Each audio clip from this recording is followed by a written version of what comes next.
All right, last session you have learned energy stored in a capacitor.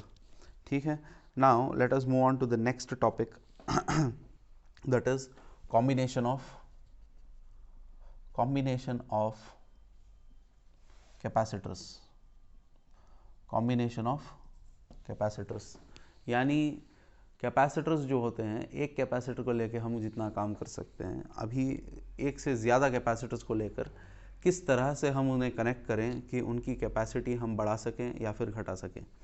What kind of combinations are available and which combination is suitable for which situation. ठीक है, तो दो तरीके हैं capacitors को combine करने के. One is called series, the other one is called parallel. One is called series, the other one is called parallel. Directly I will go to first series combination. Series combination, ठीक है, दिखाई दे रहा होगा series combination. चलो ठीक है, series combination. तो जब कोई भी चीज़ सीरीज कॉम्बिनेशन में होती है इलेक्ट्रिकल सर्क्यूट्स में, we call it, first point will be from one end to end connection, end to end connection. यानी this is like one friend, there are 3 or 4 people there, each one is holding one hand of the other and एक straight line वो form कर रहे हैं. तो फिर what is happening, they are connected from end to end, so that is called a series combination. ठीक है, और इसका फिगर मैं ड्रॉ कर देता हूँ सीरीज कॉम्बिनेशन का. ये आपका फिगर रहेगा, दो कैपेसिटर्स लेंगे, एक बैटरी को कनेक्ट करेंगे. फ़र्क समझ में आ रहा होगा आपको. ये बैटरी है, ये आपके दो कैपेसिटर्स हैं C1 and C2, C1 and C2.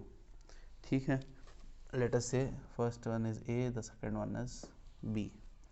Done. तो इसको हम बोलेंगे सीरीज कॉम्बिनेशन, क्योंकि एक कैपेसिटर जो होता है वो ऐसा होता है, उसका एक एंड दूसरे कैपेसिटर के एंड को लगा हुआ है. तो that's why we call it as a series combination where they are connected from end to and.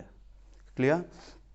तो अब यहाँ पर let us call this is potential V1 across capacitor C1 and V2 across the capacitor C2. ठीक है, और वो मैं समझाऊंगा कैसे पोटेंशियल अलग हो रहा है और चार्ज कैसे सेम हो रहा है. ठीक है, यहाँ पर इसका चार्ज है Q, इसका भी चार्ज है Q. ठीक है, तो नाउ अच्छा चलो पहले सीरीज़ का सर्क्यूट समझते हैं. दो कैपेसिटर को लाइन बाय लाइन लगा लिया है, एंड टू एंड कनेक्ट करके एक बैटरी को लगाया है. पहले they do not have any charge. Positive जब लगता है तो ये वाली प्लेट क्या होगी, पॉजिटिव हो जाएगी. Left plate of A will become positive. क्योंकि ये पॉजिटिव हो गई, इक्विवेलेंटली ये वाली प्लेट क्या होगी, नेगेटिव हो जाएगी. तो प्लस एंड माइनस हो जाएगा. अब ये वाली प्लेट जो नेगेटिव है, इसको नेगेटिव आया कहाँ से, इस प्लेट से. तो ये नेगेटिव चार्जेस यहाँ से आए हैं, तो ये वाली बंदी क्या हो जाएगी, left plate of B will become positive. क्योंकि ये पॉजिटिव हो गया, उसके वजह से ये प्लेट नेगेटिव, यानी नेगेटिव चार्जेस ऐसे जा करके इस प्लेट से इस प्लेट को, इस प्लेट से इस प्लेट को पहुँच गए. ठीक है, डन. पॉजिटिव चार्जेस इस प्लेट को पहुँचे, फिर यहाँ पर पॉजिटिव क्रिएट हुआ क्योंकि यहाँ पर नेगेटिव आ गए. तो बेसिकली इस प्लेट पे पॉजिटिव है, यहाँ नेगेटिव है, फिर यहाँ पॉजिटिव है, फिर यहाँ नेगेटिव है. क्योंकि सेम चार्ज डिस्ट्रीब्यूट हो रहे हैं, that is why both are having same charge, they are having same charge. ठीक है, तो आपको इन सीरीज कॉम्बिनेशन सीखना ये है. In series combination it is done end to end connection. Another one is potential divides. Potential divides, charge remains same. इतना याद रख लोगे, ये डेरिवेशन खत्म है. Potential divides, charge remains same. Potential divides, charge remains same. Charge कैसे same होता है वो तो मैंने आपको बता दिया. एक प्लेट पहले पॉजिटिव होगी, उसकी वजह से दूसरी नेगेटिव होगी. जितना ये पॉजिटिव होगी उतना ही ये नेगेटिव होगी. इसको नेगेटिव होने के लिए यहाँ से चार्जेस आएंगे, तो ये वाली प्लेट पॉजिटिव हो जाएगी. ये वाली प्लेट पॉजिटिव होने पर ये वाली प्लेट नेगेटिव होगी. ठीक है, तो चार्ज सप्लाई शायद आपको समझ में आ गया. तो जो भी चार्ज है बैटरी का, वो तमाम चार्ज जो है इन दोनों इस पर आ रहा है और चार्ज इक्वल है. ठीक है, whatever the charge is there, it is being equal on the both the capacitors. ठीक है, अगर ऐसे भी समझ में नहीं आ रहा है तो फिर चार्ज कहाँ से आता है, चार्ज का मतलब जो है एक और तरीके से समझने के लिए, current is equal to charge by time, I is equal to Q by T, yes और no, current is equal to charge by time. तो करंट जो यहाँ पर फ्लो हो रहा है, ठीक है, जो भी करंट ऐसे जाएगा इस लाइन से, और जाहिर सी बात है जितना करंट ए में फ्लो होगा उतना ही करंट बी को पास होगा, उसके बाद बैटरी को जाएगा।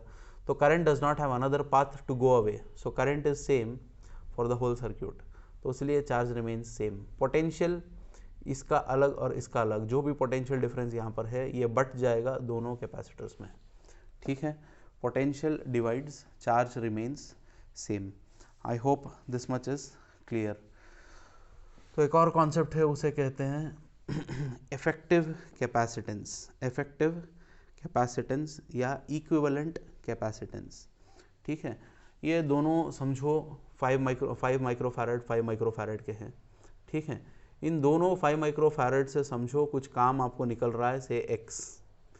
दो कैपेसिटर्स 5 माइक्रोफैरड 5 माइक्रोफैरड के ले लिए, सीरीज में कनेक्ट कर दिया, उससे कोई ना कोई काम आपका हो रहा है, समझो वो काम है एक्स।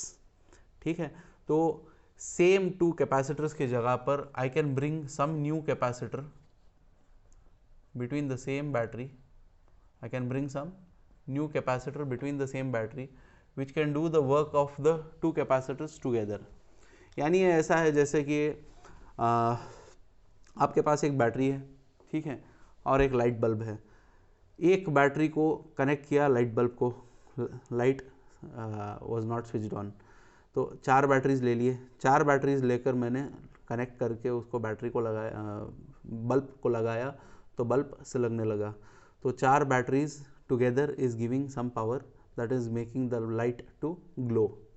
तो अब उन चारों बैटरीज को हटा करके एक ऐसी बैटरी लाकर लगाऊंगा जिसके वजह से भी लाइट जलेगी। So what is happening that the one big battery which I brought instead of the 4 batteries is, can I say it is equivalent to the 4 batteries? So उसी तरीके से दो कैपेसिटर्स हैं, कोई काम दे रहे हैं, उसके बदले में कोई एक कैपेसिटर लेके आऊँगा नया वाला जो उन दोनों के बराबरी पर काम करेगा। ठीक है, अभी भी समझ में नहीं आ रहा? It is like buying 4 Eveready cells या of 10 rupees is equal to buying 1 big cell of 40 rupees. ठीक है, सो समथिंग लाइक दैट। लेकिन ये क्या कॉम्बिनेशन है उसको हमें पहचानना है। I hope this is clear. Done. अब सीरीज कॉम्बिनेशन में बताया है potential divides, charge remain same. ठीक है, पोटेंशियल डिवाइड्स बोलते he can I say V is equal to V1 plus V2। Potential divides बोलते ही I can say V is equal to V1 plus V2। ठीक है, V1 is equal to what, ये पहला equation है, V1 is equal to V is equal to Q by C था। ठीक है, तो V1 is equal to Q by C1।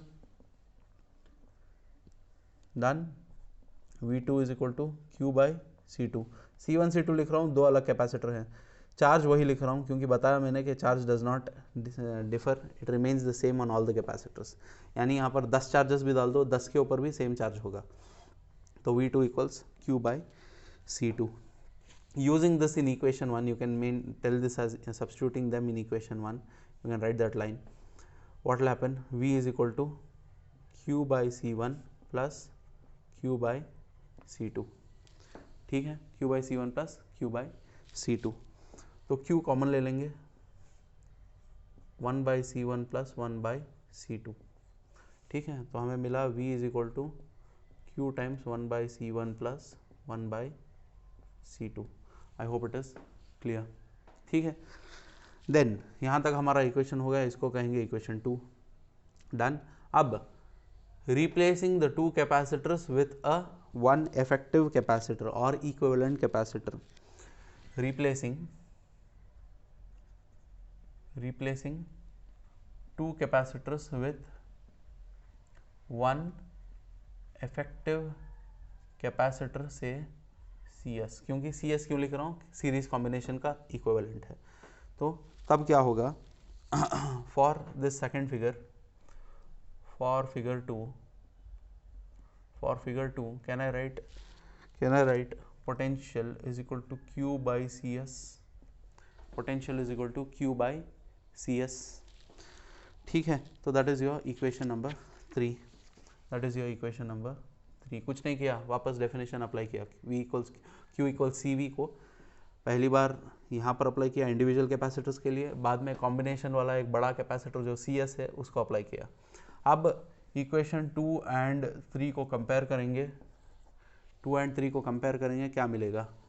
V equals V by Q आ जाएगा, यहाँ पर V डिवाइडेड बाई Q आएगा, ये इसको मैं लिख सकता हूँ Q को इधर डिनोमिनेटर में, V by Q is equal to 1/C1 plus 1/C2।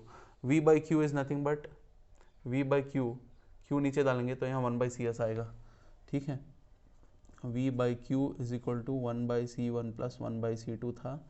V by Q is nothing but V by Q from equation 3 is 1/CS, therefore you get 1/CS is equal to 1/C1 plus 1/C2, 1/C1 plus 1/C2। तो ये आपको मिल गया। अगर 3 capacitor हो तो 1/CS equals 1/C1 plus 1/C2 plus 1/C3। अगर n number of capacitors हों तो प्लस प्लस प्लस डाल के लास्ट में 1/CN। I hope it is clear. ठीक है, अब थोड़े नोट वाले पॉइंट्स दिए गए हैं सीरीज़ वाले के लिए, वो भी ख़त्म करूँगा, उसके बाद पैरेलल ख़त्म करके वाइंड अप कर देते हैं चैप्टर। ठीक है, 2 कैपेसिटर्स के लिए ये मिला। ठीक है, इसका स्टेटमेंट क्या होगा? The reciprocal of effective capacitance in series is equal to the reciprocal of equivalent capacitance or effective capacitance in series is equal to sum of reciprocals of individual capacitances। I repeat, आप equation को देखो, वही बोला जा रहा है English में। the reciprocal of effective capacitance in series is equal to sum of reciprocals of individual capacitances। The reciprocal of effective capacitance in series is equal to sum of reciprocals of individual capacitances, चाहे वो कितने भी capacitors हों। ठीक है, उसके बाद 2 capacitors के लिए किया है, इसको अगर मैं एलसीएम ले लूँ, ठीक है, यहाँ तक डेरिवेशन ख़त्म है, उसके बाद ये एक्स्ट्रा है C2 plus C1 by C1 C2 आएगा एलसीएम पे 1/CS। और इसको रेसिप्रोकेट करूँगा, CS is equal to C1 C2 by C1 plus C2। So this is capacitors in series is equal to product of individual by sum, product by sum बोलते हैं। ठीक है, तो C1 C2 by C1 plus C2 ready equation है, ये भी use कर सकते हो या फिर ये भी। ठीक है, so this is one more equation, same equation coming from this one. ठीक है, और क्या है पॉइंट? अच्छा, ये तो मैंने बता दिया, reciprocal of effective is equal to sum of reciprocals of individuals. ठीक है, अब CS और C1 C2, अब आप चेक करें कि क्या हो रहा है। ठीक है, C1 को एक वैल्यू दे दें, C1 को एक वैल्यू दे दें, मुझे थोड़ा हटाना पड़ेगा, दिखाई तो दे रहा होगा। हाँ, C1 को समझो 5 माइक्रोफैरड वैल्यू दे दिया, C2 को भी C2 को समझो 10 माइक्रोफैरड वैल्यू दे दिया। ठीक है, C1 और C2 को। अब उसके वजह से देखते हैं कि होता क्या है। सीरीज में कॉम्बिनेशन करूँगा तो CS क्या होगा? प्रोडक्ट बाय सम है, तो 5 × 10 बाई 5 प्लस 10, 5 10 ज़ा 50 डिवाइडेड बाई 15। ठीक है, 5 3 ज़ा 15, 5 10 ज़ा 50, सो 10/3 आ रहा है। 10/3 इज 3.33 वैल्यू। इफेक्टिव कनेक्ट करने के बाद वैल्यू उसकी ये आ रही है कि वो 3.33 माइक्रोफैरड की तरह हो गया। यानी 2 कैपेसिटर जो बड़े वैल्यू के थे उनको सीरीज में लगाने से पूरा मिलाकर उनका इफेक्ट कम हो गया। कितना कम हुआ? लोएस्ट वैल्यू से भी कम हो गया, यानी 5 microfarad was the minimum capacitor value, उससे भी कम हो गया 3.33। तो इससे समझ में ये आता है 2 कैपेसिटर्स जब सीरीज में कंबाइन करते हो तो उनका दोनों का इफेक्ट ये होता है कि दोनों कैपेसिटर्स से कम वैल्यू में उसका वैल्यू आ जाती है। यानी अब ये 2 कैपेसिटर्स हालांकि बड़े हैं, सीरीज में कंबाइन करने के बाद इनका इफेक्ट कैपेसिटी का कम हो गया, तो capacity reduce to 3.33। So that's why he is telling the effective capacitance is lower than the lowest of individual capacitances। capacitance. The effective capacitance is lower than the lowest of individual capacitances. ठीक है, तो ये arrangement किस लिए है? It is this arrangement is used to get smaller capacitances from the capacitors of higher capacity. बड़े capacitors को combine करके हम छोटी वैल्यू कैपेसिटी के ले सकते हैं, उसके लिए सीरीज कॉम्बिनेशन मिला है. अब आप पूछोगे sir why do we need this? Electrical circuits में छोटे छोटे चिप अरेंजमेंट्स में वगैरह कैपेसिटर्स को सीरीज़ में लगा देते हैं, तो वो क्या हो जाता है, कैपेसिटी कम हो गई. कोई एप्लीकेशन की वजह से उसे बढ़ाना पड़ा तो कैपेसिटर्स का अरेंजमेंट बदला देंगे, एक वायर पलटा करके उसे पैरेलल कर देंगे. तो पैरेलल कॉम्बिनेशन क्या है वो हम आगे सीखेंगे. ठीक है, तो जितने सीरीज़ कॉम्बिनेशन में कैपेसिटर्स लगाते जाओगे उतना कैपेसिटी कम होती जाएगी, वो आपको समझ में आ गया यहाँ पे. ठीक है, अगर तमाम कैपेसिटर्स सेम हो, ठीक है, 1/CS is equal to 1/C1 plus 1/C2 ऐसा ही जाता रहा, तो 1/CS will be equal to 2/C, correct.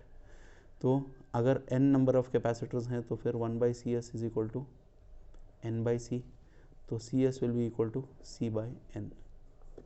For n number of capacitors which are similar, identical capacitors, same value के कैपेसिटर्स में लगाता जाऊँ सीरीज में, तो इफेक्टिव कैपेसिटेंस कितना होगा? C/n. कैसे आया आपको ये समझ में आ रहा है?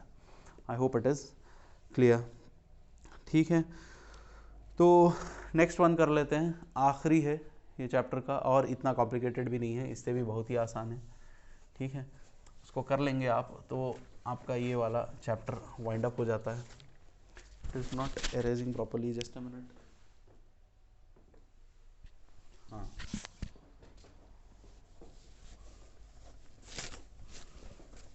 तो ये चैप्टर के बहुत ही इम्पॉर्टेंट डेरिवेशंस रहे हैं. Energy stored in a capacitor हो, या फिर सीरीज पैरेलल कॉम्बिनेशन हो, या फिर E is equal to dV/dr हो, ये बहुत ही इम्पॉर्टेंट डेरिवेशंस हैं जो हमेशा हर फाइनल एग्ज़ाम में पूछे गए हुए हैं.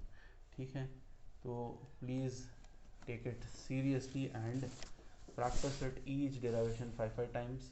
5 टाइम्स का मतलब ये नहीं होता कि बैठ के कॉपी करो, इसका मतलब ये होता है कि जब तक आपको समझ में आए तब तक प्रैक्टिस करो. ठीक है, किसी को 5 में नहीं हो रहा है 10 टाइम करो, कोई बात नहीं. ठीक है, enough paper is available. So ये हो गया आपका पहला combination. Let us move to the second combination, that is parallel combination of capacitors. ठीक है, in parallel combination of capacitors, अब लास्ट टाइम क्या हुआ था, एंड टू एंड था. अब ये इसको बोलेंगे हम बिटवीन टू कॉमन पॉइंट्स, यानी एक पॉइंट ले लो, दूसरा पॉइंट ले लो. ठीक है, और इन दोनों पॉइंट्स के बीच में कैपेसिटर्स को डालो. पहला कैपेसिटर यूं डाल दिया मैंने, यूं कनेक्ट कर दिया. ठीक है, दूसरा कैपेसिटर फिर यूं कनेक्ट कर दिया, और भी चाहे तो आप कनेक्ट कर सकते हो. ठीक है, एक और कैपेसिटर मैंने कनेक्ट कर दिया between two common points A and B. ठीक है, सो अब A एंड B को बैटरी को लगा देते हैं, तो पोटेंशियल V. ठीक है, so this is your C1, this is your C2, this is your C3. ठीक है, तो अगर आप देखोगे इस कॉम्बिनेशन में बिटवीन टू कॉमन पॉइंट्स में ये ऐसा है जैसे students they are holding to between two common points. एक का सर पे दूसरा बैठा है, लेकिन सबके सब दो common points A and B को पकड़े हुए हैं. ठीक है, अब इसमें क्या होता है, डन नाउ. क्योंकि दो कॉमन पॉइंट्स के बीच में है, you remember potential between two common points is same. ठीक है, उनके बीच में जितने भी लगा लो, potential between A and B will remain the same. यानी इन दो पॉइंट्स के बीच में पोटेंशियल हमेशा सेम रहेगा. To be honest, almost equal to the battery. Almost equal क्यों बोला, इक्वल क्यों नहीं बोला? क्योंकि वायर कभी कभार थोड़ा बहुत पोटेंशियल ले लेता है, क्योंकि वायर में भी थोड़ी ना थोड़ी रुकावट होती है. वो आपको थर्ड चैप्टर में रेजिस्टेंस समझाऊंगा, वहाँ समझ में आ जाएगा. यहाँ पर आपको बस इतना समझना है. ठीक है, तो C1, C2, C3 लिख लिया. ठीक है, पोटेंशियल रिमेन सेम बोल दिया हूँ. चार्ज क्या होता है, तो यहाँ पर मैंने ऑलरेडी समझा दिया. Potential remains same, potential remains same charge को क्या हो रहा है, चार्ज डिवाइड्स। कैसे, चार्ज नहीं समझ में आ रहा है तो करंट को देख लो। करंट यहाँ तक ए पॉइंट तक एक ही तरीके से जाएगा। ए पॉइंट के बाद उसके पास 3 रास्ते हैं, तो 3 रास्तों में करंट बट जाएगा, 3 रास्तों में बटेगा, फिर यहाँ पर आकर मिल जाएगा, फिर वापस मेन करंट वापस आएगा। तो 3 रास्तों में करंट बट रहा है, इसका मतलब चार्ज भी बट रहा है। ठीक है, तो चार्ज यहाँ पर होगा, फर्स्ट वन के लिए Q1, सेकेंड वन के लिए Q2, थर्ड वन के लिए Q3। ठीक है, so this is how charge is dividing. Done. I hope it is clear. The charges divide. अब कैसे डिवाइड होंगे, कैपेसिटर के वैल्यू पर डिपेंड करेगा। तीनों की कैपेसिटर वैल्यू सेम होंगी तो चार्ज इक्वली डिवाइड होगा। एक का ज़्यादा है दूसरे का कम है तो फिर उसके हिसाब से प्रोपोर्शनलिटी देखकर चार्ज उसके हिसाब से डिवाइड होता है। अब आप पूछोगे सर चार्ज को तो यहाँ तक आने तक मालूम भी नहीं था कि कैपेसिटर कितने वैल्यू का है, तो फिर कैसे डिवाइड होगा। तो जाहिर सी बात है ए एंड बी एक पोटेंशियल डिफरेंस पर हैं वी, उन पोटेंशियल डिफरेंस के हिसाब से जितना ये वायर ले सकता है, जितनी इसकी कैपेसिटी है उसके हिसाब से चार्ज डिवाइड होगा। Mathematically that we will come to know. ठीक है, तो फिर वही वापस पुराना वाला, तीनों को निकाल करके एक इफेक्टिव कैपेसिटर रख सकते हैं जो है क्या, effective capacitance, that is CP बोलेंगे यहाँ पर, इफेक्टिव कैपेसिटर या फिर equivalent capacitor of parallel combination CP। ठीक है, सो उसका चार्ज होता है टोटल चार्ज Q, यानी तीनों को निकाल करके उसका जो भी इफेक्ट मिल रहा है उसकी जगह एक बड़ा कैपेसिटर CP रख सकते हैं। ठीक है, I hope it is clear. This is figure 1, that is figure 2। Done. अब हमने कह दिया है कि बिटवीन 2 कॉमन पॉइंट्स, वो समझ में आ गया। पोटेंशियल रिमेन सेम, यानी V से हमें अभी काम नहीं है। इक्वेशन के लिए चार्ज डिवाइड्स बोल रहा है, तो I can write total charge is equal to Q1 plus Q2 plus Q3। तीन कैपेसिटर लिए, चाहे 2 भी ले सकते हैं। Q equals Q1 plus Q2 plus Q3। Examination में कभी कभार बोल देता है कि for 3 charges, for 3 capacitors, for 3 resistors, तो तब जब वो मेंशन करेगा कि 3 लेना है तो 3 ही लेना है। अगर नहीं मेंशन करता है तो फिर 2 भी ले सकते हो, 3 भी ले सकते हो। ठीक है, so this is your first equation, Q is equal to Q1 plus Q2 plus Q3। I hope it is clear. Done. अच्छा 1 नहीं दिखाई दे रहा है। डन। अब we know that Q1 is equal to C1V, Q2 is equal to C2V, Q3 is equal to C3V। Potential remain same बोला था तो सबके लिए V है, कैपेसिटर्स अलग अलग हैं उसीलिए C1, C2, C3 लिखा है। Q1, Q2, Q3 क्योंकि चार्ज डिवाइड्स।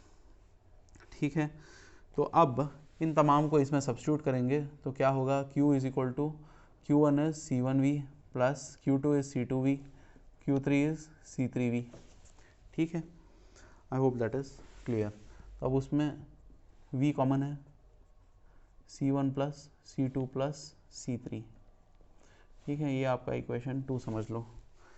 ठीक है, now I hope till here it is clear. बहुत ही सिंपल था, पैरेलल कॉम्बिनेशन ईजियर है। Combination is replaced by effective capacitance, वो आप लिख लोगे यहाँ पर। ठीक है, combination is replaced by an effective capacitors in parallel, that is CP। तो फॉर फिगर 2, लास्ट टाइम की तरह फॉर फिगर 2 आप लिखोगे, फ्रॉम फिगर 2। ठीक है, Q is equal to CPV, Q is equal to CPV for this definition. ठीक है, इसको हम कहेंगे इक्वेशन नंबर 3। अब इक्वेशन 2 एंड 3 को कंपेयर करेंगे तो Q divided by V is equal to C1 plus C2 plus C3। ये V को नीचे लिखा है बस। ठीक है, इसका चाहे तो अगला step Q by V is equal to यही value C1 plus C2 plus C3 वाली। तो Q बाई V यहाँ से क्या है, CP is equal to C1 plus C2 plus C3। This is the capacitance of effective capacitance of parallel combination is given by sum of the individual capacitances।